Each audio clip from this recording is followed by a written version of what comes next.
This is VOA News. Via remote, I'm Marissa Melton. Search and rescue operations entered day 6 on Tuesday in the rubble of the partially collapsed apartment building in Surfside, Florida. 12 people are now confirmed to have died, with another 149 reported as still missing. Miami-Dade Mayor Daniela Levine Cava told reporters Tuesday, quote, "We have people waiting and waiting and waiting for news. We have them coping with the news that they might not have their loved ones come out alive and still hope against hope that they will. This is the kind of information that is just excruciating for everyone." Authorities are still calling the collapse a search and rescue operation, despite no one being found alive since just hours after the 12-floor 156-unit tower collapsed last Thursday. The White House announced Tuesday that President Joe Biden and First Lady Dr. Jill Biden will visit the scene Thursday. Rescue teams reportedly were working around the clock, slowly picking through the rubble and twisted metal using dog teams, cranes, and infrared scanners. Published reports have indicated that there had been warnings regarding the structural integrity of the building long before the collapse. Local, state, and federal officials at the news briefing all promised a thorough investigation into the cause of the building's structural failure.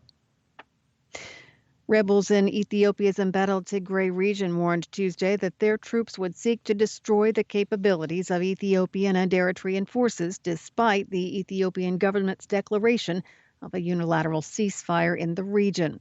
The Ethiopian government announced the ceasefire on state media late Monday, saying it would take effect immediately. That came after nearly 8 months of conflict in the region. More on that story is available at our website, voanews.com.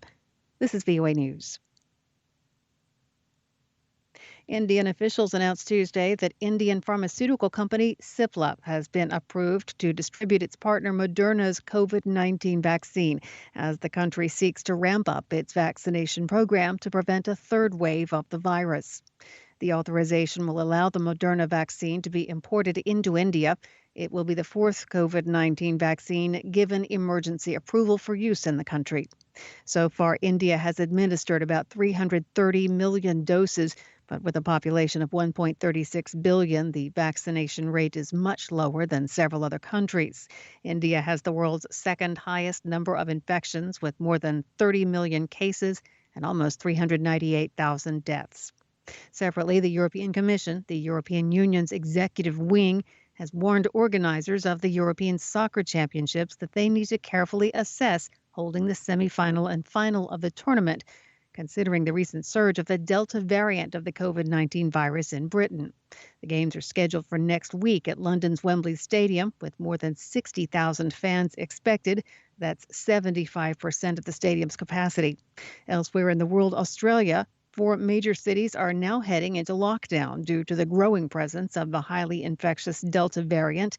At least 150 newly confirmed coronavirus cases across Australia have been traced to a Sydney airport limousine driver who had been transporting international air crews.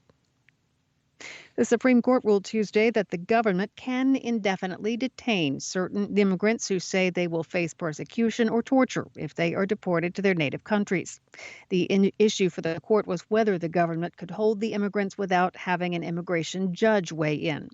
Over the dissent of 3 liberal justices, the court held 6-3 that the immigrants are not entitled to a hearing about whether they should be released while the government evaluates their claim. The case involves people who had been previously deported and, when detained after re-entering the United States illegally, claimed they would be persecuted or tortured if sent back. United Nations member states agreed Tuesday on a budget of some $6 billion for the world body's 12 peacekeeping missions for the next year. The agreement narrowly averted a possible shutdown of operations.